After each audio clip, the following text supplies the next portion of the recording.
Deputy Prime Minister. I'm Matt Ingram from CHCH News. You're here to talk about a struggling economy. Well, people in Hamilton are struggling significantly. Rents have skyrocketed, the cost of food has increased. You went to Locke Street, which is a very affluent area. You're now here at McMaster University. I'm wondering, when are you going to meet with the people who are struggling here in Hamilton and hear what they need from them directly? I can tell you that over the past years, I've spent a lot of time here in Hamilton meeting with a range of folks who, indeed, like Canadians across the country, are facing really tough times. On top of a pandemic that stressed every family in new and quite innovative ways, unfortunately.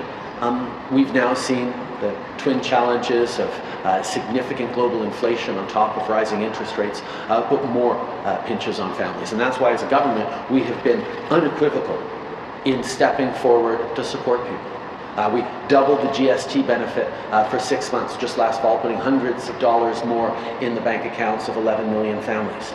We also chose to ignore the objections of conservative politicians like Pierre Poilievre, who didn't want us to deliver on dental supports for families who couldn't send their kids to the dentist, who objected to us increasing supports for the lowest income renters. And we delivered those dental and rental supports to Canadians. And we're going to continue to be there to support people in very, very concrete ways, as we know the global economy is facing rough waters. But even as we do that, even as we are there in this difficult moment to support Canadians who need it, as this government always will, we need to make sure that people can see to the other side of this and have confidence in their jobs, in their communities, in their country's future.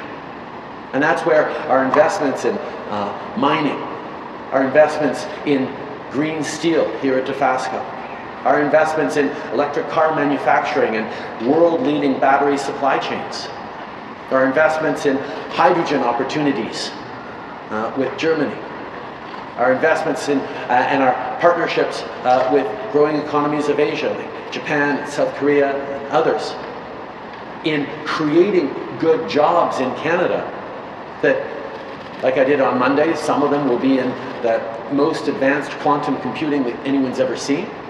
But a lot of them will be the good middle-class jobs we see so many of right here in Hamilton, where people are aware that they have jobs now, as we have extremely high employment across the country, but worried about, well, what are all the changes in the global economy going to mean for my job, for my community, for my kids' jobs? And even as we pull together during these difficult times, which we will all do, we can be incredibly optimistic about how Canada is positioning itself for the coming years. And as a team, that's our dual focus. Making sure we're there to support Canadians right now while we need it, as we always have, as we did during the pandemic, as we did last fall, and making sure we're building that strong, innovative economy filled with good middle-class jobs for the coming years.